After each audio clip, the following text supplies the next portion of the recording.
प्यारे मित्रों, आज हम अष्टावक्र गीता में आगे का श्लोक पढ़ेंगे जो बचा हुआ है। उसके पहले एक चीज़ समझ लेना होगा कि अष्टावक्र गीता में पूरी गीता में दो चीज़ पे निर्भर करती है। पूरी गीता दो बातों पे चलती है। एक कॉन्शियसनेस यानी कि चेतना, और दूसरा अंडरस्टैंडिंग।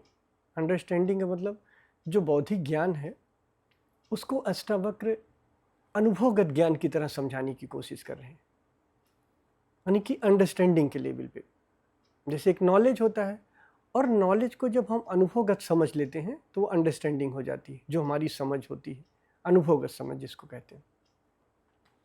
पर यहाँ पे हमेशा ये ध्यान रखना कि समझ और अगर कॉन्शियसनेस यानी अंडरस्टैंडिंग और कॉन्शियसनेस को दोनों को देखा जाए तो हमेशा महत्व कॉन्शियसनेस को देना। मैंने एक प्रश्न पूछा था कि सबसे महत्वपूर्ण क्या है, कॉन्शियसनेस या अंडरस्टैंडिंग।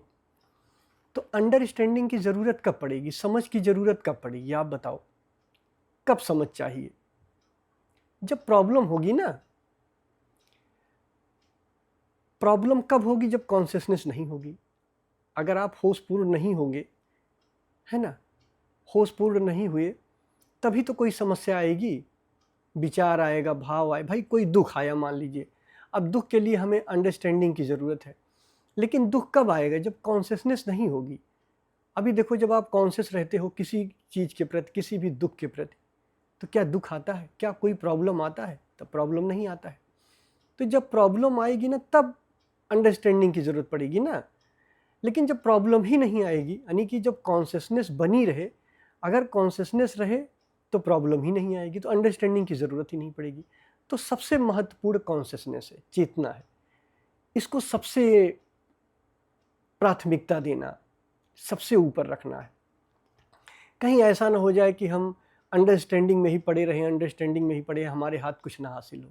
क्योंकि समझ चाहे अनुभवगत हो, अनुभवगत समझ महत्वपूर्ण है, लेकिन चेतना से बढ़ के नहीं है। चेतना पर्याप्त है, कॉन्शियसनेस ही हमारे सभी दुखों को समाप्त करने के लिए पर्याप्त है। अंडरस्टैंडिंग की ज़रूरत तब पड़ती है जब हम थोड़ा नीचे आते हैं, यानी कि हम चेतना नहीं रह जाते, हमारा होश खो जाता है। अब जैसे मान लीजिए, उदाहरण एक देता हूँ। जैसे हमने कहा या किसी ने कहा है कि क्रोध करना दुख है, क्रोध करोगे तो दुख मिलता है, ठीक है। इससे बौद्धिक ज्ञान हो गया, आपको बौद्धिक रूप से आपने समझा। लेकिन जब आप क्रोध करके देखें अंडरस्टैंडिंग के लेवल पे, तो देखिए यार, जब आप क्रोध करते हो तो पीड़ा होती है, हाथ पांव कँपने लगते हैं, अंदर एक बड़ी गहरी पीड़ा होती है। तो आप इसकी अनुभवगत समझ कर लिए, यानी कि अब ये जो आपकी सोच है अंडरस्टैंडिंग बन गई। लेकिन भाई अगर कॉन्शियसनेस रहेगी तो क्रोध आएगा ही नहीं। कॉन्शियसनेस तो परिपूर्ण है, कॉन्शियसनेस रहेगी तो क्रोध कहाँ आएगा, है ना। तो जो आप लोग ग्रेडिंग करते हो चेतना का, होश का जो ग्रेड बनाते हो, वो ज़्यादा महत्वपूर्ण है अंडरस्टैंडिंग से। अगर आप उसकी तुलना करो कि जो मैं होश की ग्रेडिंग करता हूँ उसमें ज़्यादा रहूँ या अंडरस्टैंडिंग के चक्कर में पड़ा रहूँ, दोनों महत्वपूर्ण है। लेकिन अगर ज़्यादा महत्व देना है तो कॉन्शियसनेस का देना, ग्रेडिंग का देना। कुछ ऐसा करना है कि प्रॉब्लम ही ना आए, प्रॉब्लम शुरू ही ना हो, तो महत्वपूर्ण कॉन्शियसनेस है। और वैसे भी महत्वपूर्ण चेतना है, सॉरी कॉन्शियसनेस नहीं। तो वैसे भी जो वो है, क्या नाम है, अंडरस्टैंडिंग है, जो अंडरस्टैंडिंग है आपकी, तो वो अंडरस्टैंडिंग कब आती है? या अंडरस्टैंडिंग क्या है? जो कॉन्शियसनेस है उसी का टूल है। जैसे जो चेतना है, जो हमारी चेतना होती है, कॉन्शियसनेस होती है, उसी का ही तो टूल है। जैसे आपके हाथ पाँव, है ना, ऐसे होता है, आपका हाथ होता है, आपका पैर होता है, ये सब आपका होता है ना, तो ये क्या है? आपके टूल है। वैसे अंडरस्टैंडिंग जो है ये कॉन्शियसनेस की टूल है। अगर कॉन्शियसनेस पर्याप्त नहीं है, मतलब आपका होश खो गया है, तो आप अंडरस्टैंडिंग का सहारा लो, समझ का सहारा लो। लेकिन अगर कॉन्शियसनेस है तो वो सीधा पर्याप्त है उसको नष्ट करने में, समाप्त करने में। अंडरस्टैंडिंग की जो टूल है उसकी हमें ज़रूरत कब पड़ेगी? जब हमारी कॉन्शियसनेस खोने लगती है, हमारा होश कम हो जाता है, तब हम उसको समझते हैं। समझ के फिर वहाँ से, उस समझ से हम कॉन्शियसनेस को जगाते हैं, फिर से दृष्टा बनते हैं, चीज़ों को समझते हैं, फिर दृष्टा बनते हैं। तो ध्यान रखना, कभी भी होश को ही महत्व देना, कॉन्शियसनेस को ही महत्व देना। अंडरस्टैंडिंग महत्वपूर्ण है लेकिन उतनी महत्वपूर्ण नहीं है जितना कॉन्शियसनेस है। अष्टावक्र गीता में अभी जब खत्म होती है गीता, तो जनक कहते हैं कि हे भगवान, हे गुरुवर, अब तो मेरे भीतर कुछ होता ही नहीं है। और यही अष्टावक्र यही चाह रहे हैं कि जनक यही कह दें कि अब मेरे भीतर कुछ होता ही नहीं। क्यों कुछ नहीं होता? क्योंकि जनक अब इतना कॉन्शियस हो गए हैं, इतना चैतन्य हो गए हैं, चेतना इतनी बढ़ गई है कि अब कोई भाव विचार उठता ही नहीं।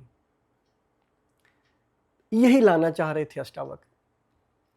तो ध्यान रखना, भाव विचार ये सब उठेगा या अंडरस्टैंडिंग की नौबत पड़ेगी तो ये द्वैत के लिए पड़ेगी, जब कुछ समझना होगा। कोई दूसरा है ही नहीं है।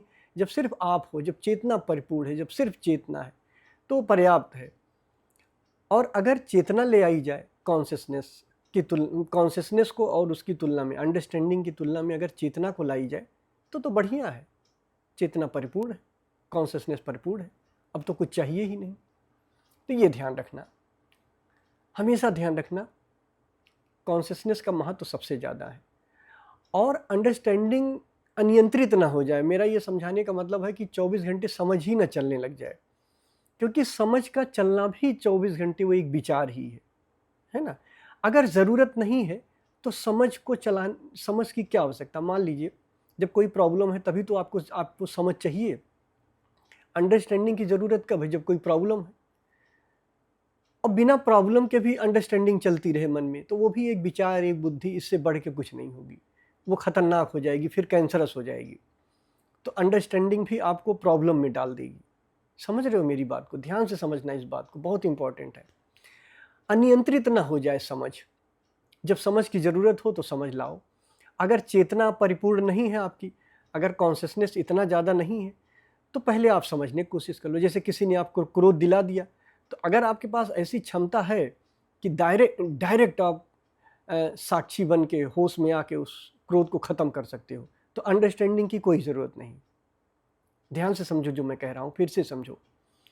अगर किसी ने आपको क्रोध दिला दिया, ठीक, अब क्रोध दिला दिया, तो अगर सीधे आप कॉन्शियसनेस से, होश से क्रोध को विसर्जित कर सकते हो, तो अंडरस्टैंडिंग की कोई ज़रूरत नहीं।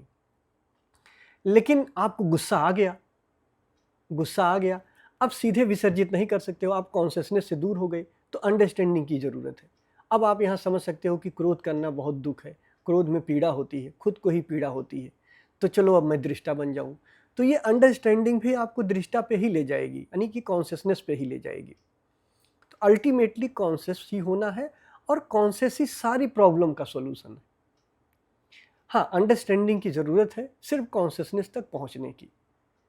और अगर सीधा आप कॉन्शियसनेस से मुकाबला नहीं कर सकते हो तो अंडरस्टैंडिंग का सहारा ले सकते हो, पर हमेशा महत्व कॉन्शियसनेस का देना। कॉन्शियसनेस ही प्रायोरिटी है। वही अष्टावक्र गीता का निचोड़ है, वही सार है। जनक के लिए अष्टावक्र पूरा ये प्रयास कर रहे हैं कि किसी तरीके से जनक कॉन्शियसनेस की उस महावस्था में आ जाएं जहाँ कहें कि हे गुरुजी, अब तो मुझ में कुछ नहीं उठता है। मतलब कि कॉन्शियसनेस इतना परिपूर्ण हो गया, इतना पूरा हो गया है कि अब कोई प्रॉब्लम ही नहीं रही। अब प्रॉब्लम को सीधे होश से ही सॉल्व कर लिया जाता है। अब अंडरस्टैंडिंग की ज़रूरत नहीं पड़ती। ठीक, अंडरस्टैंडिंग की ज़रूरत कब पड़ेगी? जब प्रॉब्लम होगी और हम कॉन्शियसनेस से नहीं सॉल्व कर पाएंगे, तो सिर्फ अंडरस्टैंडिंग का काम इतना होता है कि हम उस बात को समझ लें और समझ के फिर से दृष्टा बन जाए। जो इंटेंसिटी है हमारे क्रोध की थोड़ी कम हो जाए। अगर मान लीजिए हम क्रोधित हो गए, तो हमें एक ख्याल आएगा यार क्रोध होना तो दुख है। अब अंडरस्टैंडिंग, ये बौद्धिक ज्ञान है, मैंने सुना है कि क्रोध होना दुख है या क्रोध करना दुख है, तो इससे खुद ही पीड़ा होती है। एक अंडरस्टैंडिंग बनेगी, फिर हम क्या करेंगे? साक्षी बनेंगे, फिर इसके दृष्टा बनेंगे। लेकिन अगर हम सीधा साक्षी बन सकते हैं तो इस अंडरस्टैंडिंग की भी कोई ज़रूरत नहीं। तो मेरे ख्याल से आप समझे होंगे। इसलिए हमेशा कॉन्शियसनेस को हमेशा महत्व देना, ये नहीं कि अंडरस्टैंडिंग के चक्कर में कॉन्शियसनेस को भूल जाओ। यही महत्वपूर्ण है और यही पूरा सार है। मतलब सेकंड इसका उपयोग जरूरी है। जैसे गीता में कॉन्शियसनेस और अंडरस्टैंडिंग दोनों ही महत्वपूर्ण है, लेकिन कॉन्शियसनेस का महत्व ज़्यादा है। अंडरस्टैंडिंग भी इसीलिए कराई जा रही है ताकि कॉन्शियसनेस तक हम पहुंच सकें। और अगर हम सीधा कॉन्शियस हो गए तो कोई ज़रूरत ही नहीं। हम बार बार कोई चीज़ इसलिए रिपीट करते हैं क्योंकि एक बार में हम ना समझ पाए तो हम दूसरी बार में समझ लें। तो मेरे ख्याल से ये बात आप समझ पाए होंगे। अब आगे का श्लोक पढ़ते हैं अष्टावक्र गीता का। जो ज्ञानी स्वभाव से व्यवहार में भी सामान्य जन की तरह नहीं व्यवहार करता और महासरोवर की तरह क्लेश रहित है, वही शोभता है। जो ज्ञानी स्वभाव से व्यवहार में भी सामान्य जन की तरह नहीं व्यवहार करता। भाई सामान्य जन कैसा व्यवहार करता है? कह रहे हैं जो ज्ञानी सामान्य जन की तरह व्यवहार नहीं करता है और महासरोवर की तरह क्लेश रहित है, वही शोभता है। इसका मतलब सामान्य जन में क्लेश है। अब क्लेश कैसे है? अब देखो ना कैसा है। सामान्य जन क्या करता है? सामान्य जन जो नॉर्मल इंसान है, अब वो उसका स्वभाव क्या हो जाता है? नॉर्मली जब वो पूजा करता रहेगा, मंत्र कोई जपता है तो उसके मन में विचार चल रहा है, एक तरफ से तो राम राम राम राम राम मंत्र जप रहा, अंदर से विचार चल रहा है कि अरे पता नहीं वो मोटर बंद की कि नहीं बंद की, या फला आया कि नहीं आया, राम राम राम, अरे देखो बच्चा वो आया है कि नहीं आया है। मतलब हम जब खाना खा रहे होते हैं तो हमारा मन कहीं और होता है, हम जो कर रहे होते हैं हम वो नहीं कर रहे होते हैं। कभी आपने सोचा है जब आप भोजन कर रहे होते हो तो क्या आप भोजन कर रहे होते हो? कभी कभी तो आपको पता भी नहीं चलता कि यार जो मैंने भोजन किया वो कैसा था। आप खाना खा लेते हो, सब कुछ खा लेते हो, फिर जब आपकी पत्नी पूछती है कि खाना कैसा था तो याद करते हो, अरे कैसा था खाना, हाँ स्वादिष्ट था या नहीं था। मतलब हम इस कदर वहाँ नहीं रहते हैं जहाँ रहना चाहिए। हम जो काम कर रहे होते हैं हम वहाँ नहीं रहते हैं। खाना खा रहे हैं तो हम कहीं और हैं, शायद हमारे मन में कोई और विचार चल रहा है, दुकान का विचार चल रहा है, और जब हम दुकान पे होते हैं तो हमारे मन में कोई और विचार चल रहा होता है। जब हम पूजा कर रहे होते हैं, मंत्र पढ़ रहे होते हैं तो हमारे मन में कोई और विचार चल रहा होता है। तो वही कह रहे हैं कि जो ज्ञानी स्वभाव से व्यवहार में भी सामान्य जन की तरह नहीं व्यवहार करता और महासरोवर की तरह क्लेश रहित, वही शोभता है। ज्ञानी क्लेश रहित, ये क्लेश है, हम एक चीज करते हैं दूसरी चीज हमारे मन में चलता है, हम अब नॉर्मल है। लेकिन ज्ञानी जो करता है वही करता है। अगर वो खाना खाएगा तो वो खाना खा रहा है, वो अगर मंत्र पढ़ता है, अगर कुछ पूजा करता है तो फिर वो वहीं रहता है। मतलब वो जो करता है वही करता है, उसके अलावा वो कुछ नहीं करता। वो इस तरीके से सामान्य जन से अलग है और इस तरह से उसके भीतर कोई क्लेश नहीं होता है। वो शांत होता है, सरोवर की तरह शांत होता है, और जहां होता है वहीं होता है। अगला श्लोक, मूर्ख मनुष्य की निवृत्ति भी प्रवृत्ति हो जाती है। अगर मूर्ख मनुष्य कोई चीज छोड़ता है, किसी चीज से निवृत्ति लेता है, तो वो भी प्रवृत्ति जैसी हो जाती है। जैसे अगर कोई इंसान है, नॉर्मल इंसान है, वो धन का त्याग कर दिया, तो जब वो धन का त्याग करके जंगल चला जाता है तो 24 घंटे उसके मन में धन ही चलता है। बताएगा शिष्यों से, पता है मैंने इतना छोड़ा है, इतना त्याग करके आ गया, मेरे पास इतना था, गाड़ी था, मोटर था, घर था, सब मैंने छोड़ दिया है, सारे धन का त्याग कर दिया है। अब यहाँ आया हूँ, देखो परमात्मा के चक्कर में, परमात्मा को पाने, है ना, तो मैं सब त्याग करके आया हूँ। तो जिस धन का त्याग किया वही धन उसका चलता रहता है। मतलब जिस धन का उसने त्याग करा है वो धन ही उसके दिमाग में चलता रहता है। तो मूर्ख मनुष्य की निवृत्ति, यानी अगर वो किसी चीज़ का त्याग करता है, किसी चीज़ से छुटकारा पाता भी है, पाने की कोशिश भी करता है, तो भी प्रवृत्ति रूप हो जाती है। तो प्रवृत्ति रूप हो जाती है यानी वो एक तरीके से उसी को ही पकड़े रहता है, उसका छोड़ना भी पकड़ना हो जाता है। भाई घर से तो आप धन को छोड़ के चले आए, लेकिन मन में धन ले आए, अब धन यहाँ भी आपके दिमाग में चल रहा है। किंतु धीर पुरुष की प्रवृत्ति भी निवृत्त के समान फल देती है। लेकिन धीर पुरुष की प्रवृत्ति, अगर धीर पुरुष किसी चीज को पकड़ता है, दुकान पे बैठा है, आपको लगेगा ये तो बड़ा धन पकड़े हुए है, लेकिन उसका पकड़ना भी साक्षी की तरह होता है, मतलब उसका पकड़ना भी निर्लिप्त होता है। कह रहे हैं कि उसका पकड़ना भी निवृत्त के समान फल देता है। यहाँ ये नहीं कह रहे हैं कि उसका पकड़ना भी निवृत्त हो जाता है, ज्ञानी का पकड़ना भी निवृत्त हो जाता है, ये नहीं कह रहे हैं, क्योंकि निवृत्त और प्रवृत्त दोनों एक ही सिक्के के पहलू हैं। ये कह रहे हैं कि ज्ञानी की प्रवृत्ति भी निवृत्त के समान फल देती है, यानी ज्ञानी अगर किसी चीज को पकड़े हुए दिखाई भी पड़ता है तो भी निर्लिप्त जैसा रहता है, जैसा कि उसके भीतर उसका कोई वासना ही नहीं रहता, उसकी कोई पकड़ ही नहीं रहती, वो उससे छूता हुआ ही नहीं महसूस होता है ना। बहुत बड़ी बात है अगर आप इसे ध्यान से समझो कि ज्ञानी अगर भोग में भी है तो वो भोग उसको पकड़ता नहीं है। वहाँ भी अगर गहरे में अगर उसकी आंखों में देखोगे तो आप देखोगे कि जैसे उसकी आंखों में निर्लिप्तता है, न वो त्याग में पड़ता है न भोग में पड़ता है। आगे, मूढ़ पुरुष का वैराग्य परिग्रह से देखा जाता है। देखा, मूढ़ पुरुष का वैराग्य यानी अगर वो वैराग्य भी लेता है तो परिग्रह, परिग्रह मतलब आसक्ति, लोभ तरीके से पकड़, वही बात है। आगे का भी श्लोक उसी तरीके से है कि अगर वैराग्य भी लेता है तो वो भी पकड़े रहता है, जिस चीज को त्यागता है उसी चीज को पकड़े रहता है। लेकिन देह में गलित हो गई आशा जिसकी, ऐसे ज्ञानी को कहाँ राग और कहाँ वैराग। देह में गलित हो गई आशा जिसकी, गलित का अर्थ वही होता है जो विसर्जन मैं आप लोगों को बताता हूँ। गलित का मतलब कि समाप्त हो जाए, नामो निशान भी उसका मिट जाए। जैसे अगर नमक को सागर में डाल दिया जाए तो नमक गलित हो जाता है सागर में, तो गलित का मतलब विसर्जित हो गया, अब उसका नामो निशान मिट गया।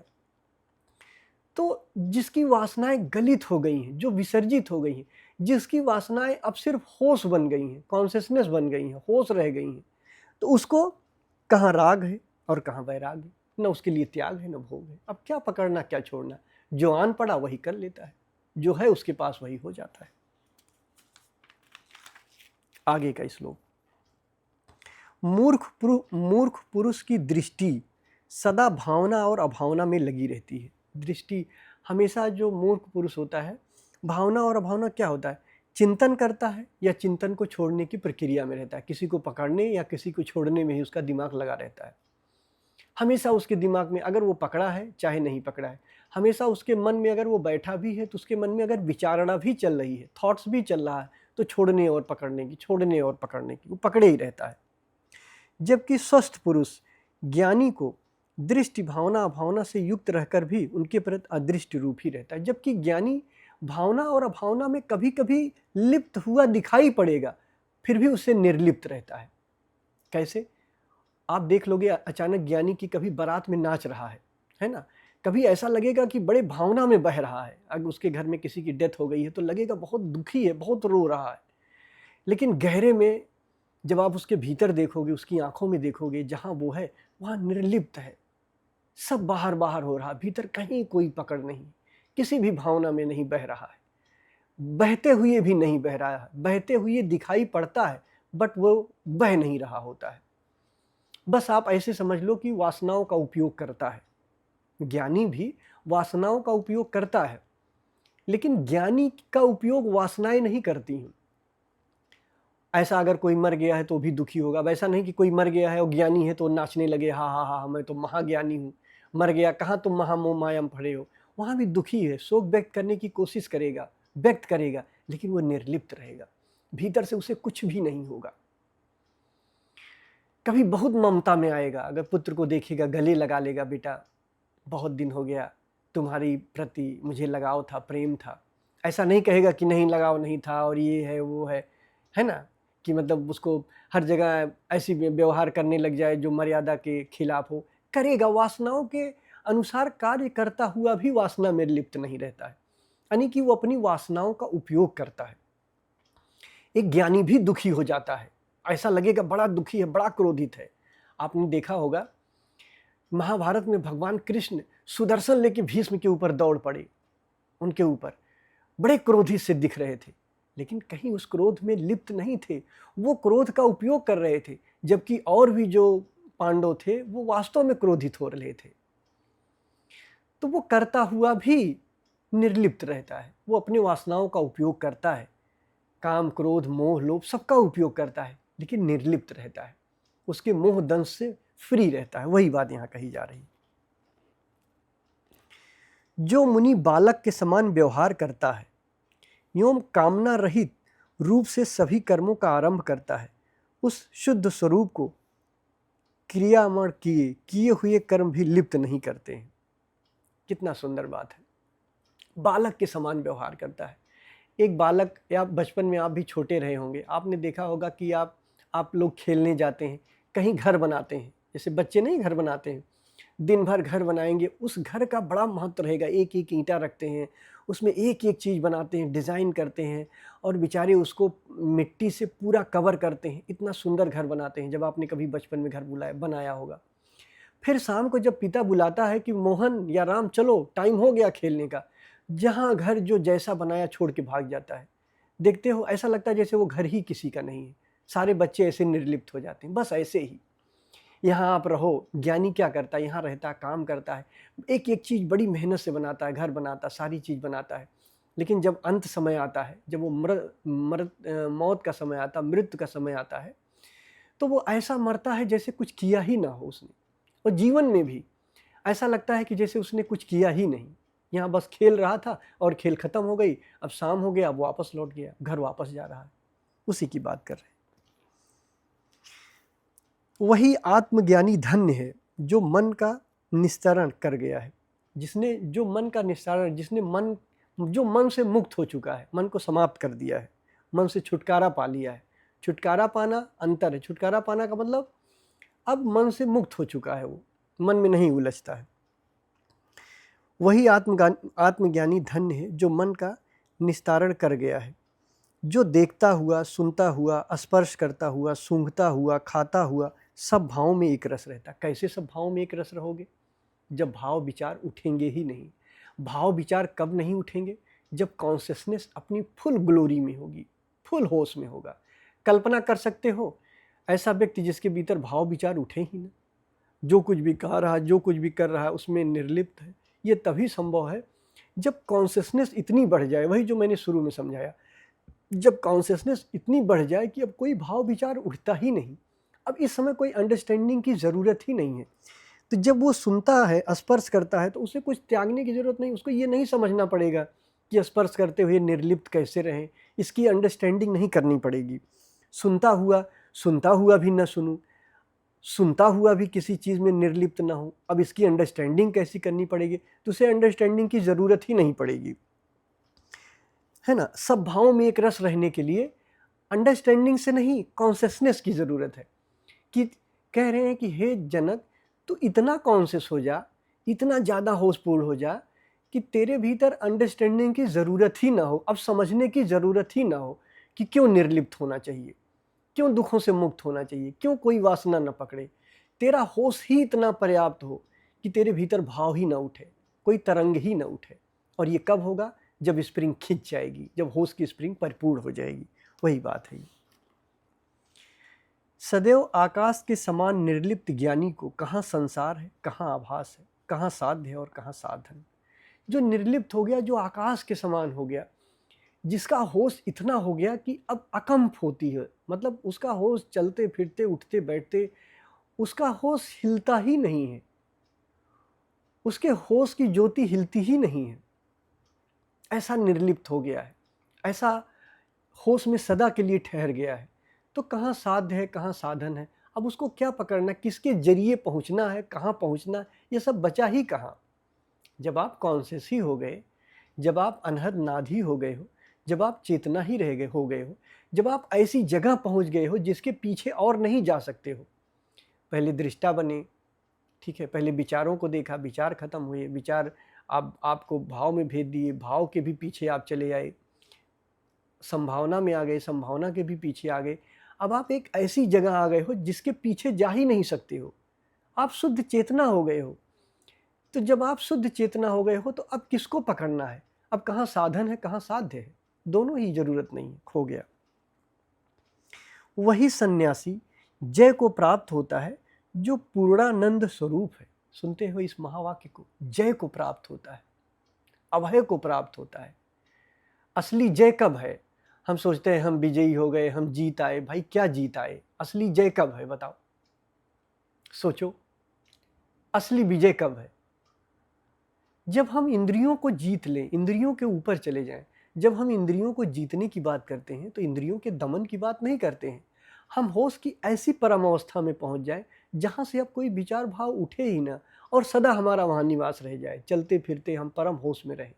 तो हमारे लिए न बुद्धि की जरूरत है। ध्यान रखना, अंडरस्टैंडिंग भी, समझ भी खो जाती है, एक दिन बुद्धि भी चेतना में खो जाती है, चेतना में लय हो जाता है। तो अगर कॉन्शियसनेस है, सिर्फ चेतना है, तो बुद्धि की भी जरूरत नहीं है। बुद्धि की क्या जरूरत है? जहाँ पहुँचना था पहुँच गए। वो तो अंडरस्टैंडिंग की या बुद्धि की तब जरूरत पड़ेगी जब हम कारी कॉन्शियसनेस खो जाती है बीच बीच में, अभी हम नीचे आ जाते हैं। वही सन्यासी जय को प्राप्त होता है जो पूर्णानंद है, जो पूर्ण आनंद में प्रतिष्ठित हो चुका है, यानी कि जो प्योर कॉन्शियसनेस हो गया है, प्योर चेतना हो गया है, उसी की जय है।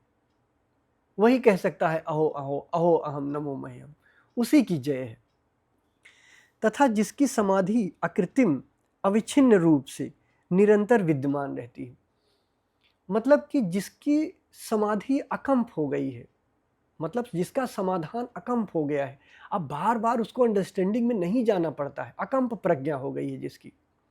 कृत्रिम समाधि क्या है कि सांस खींच लिए, किसी तरीके से एक बार ध्यान लगा लिए, है ना, और थोड़ी देर के लिए ध्यान लग गया, समस्या खत्म हो गई, विचार खत्म हो गया, फिर जैसे उतरे फिर आ गया सारा बवाल उपद्रव, सारा फिर चालू हो गया, है ना।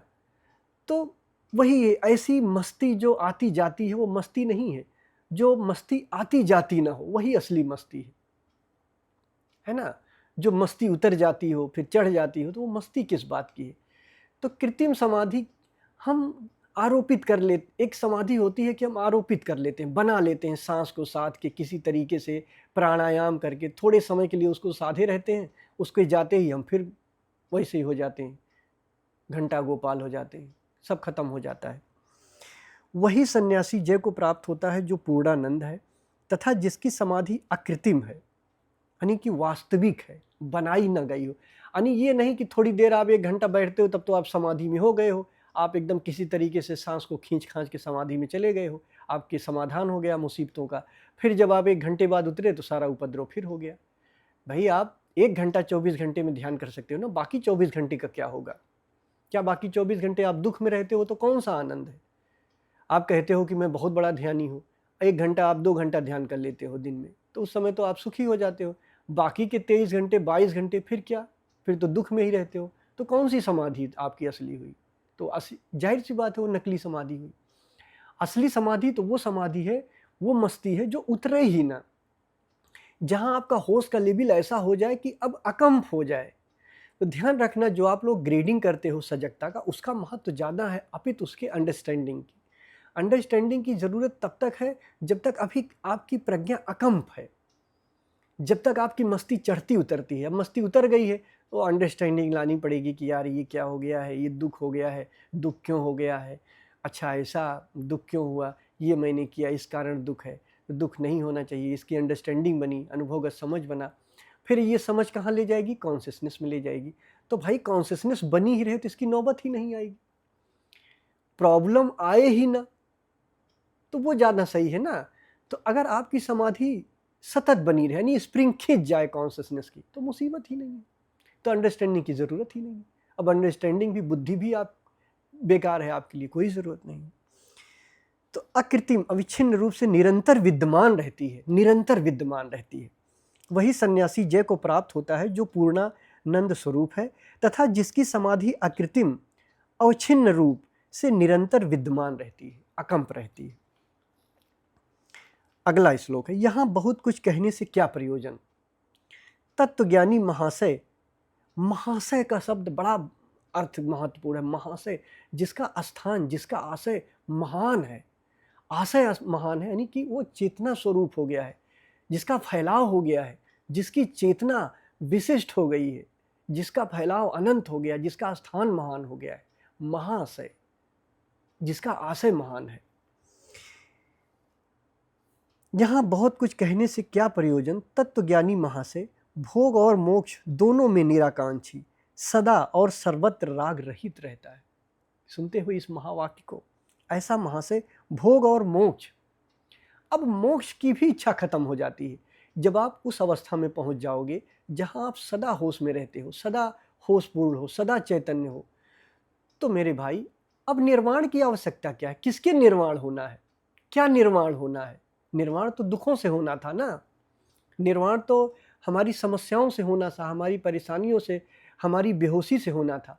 अब हम ऐसे परम होश में आ गए जो सदा विद्यमान है, जो सदा मौजूद है। तो अब निर्वाण किसका होना है? अब निर्वाण की भी तो आकांक्षा खत्म हो गई, अब तो हो ही गए। जब मैं निर्वाण हो ही गया तो निर्वाण की आवश्यकता क्या है?